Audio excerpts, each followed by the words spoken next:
একজন বন্ধু শোনালো এই গান, তা আমি তো পাগল হয়ে গেলাম শুনে। ঠিক, সবাই আমরা তাই হয়েছি। তো আমার কিন্তু আপব্রিঙ্গিং অফ মিউজিক কিছুই নয়। তার আগে যে খুব ওয়েস্টার্ন গান শুনেছি তাও নয়, তার আগে কোনো গান সেরকমভাবে শুনেছি তাও নয়। হিন্দি গান চলতো না আমাদের বাড়িতে, সেটার এক্সপোজার নেই। পরে আমি শুনেছি পুজো সংক্রান্তে গান বেরোয় আমাদের বাড়িতে, কিন্তু আমি খুব সত্যি সত্যি কথা বলছি, কিন্তু পুজোর গান শুনুই জানি না এটা এক্সিস্ট করে, আমি জানতাম না।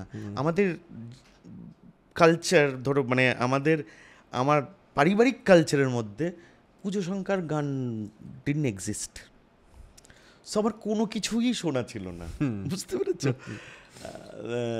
তো একটা বাবা ক্যাসেট, মারুতি গাড়ি যখন বেরোয়, বাবা মারুতি গাড়ি কেনেন, একটা ক্যাসেট তখন চালাতে হয় বলে কিশোর কুমার আর লতা মঙ্গেশকরের একটা ডুয়েট, ওইটা গাড়িতে বাজতো।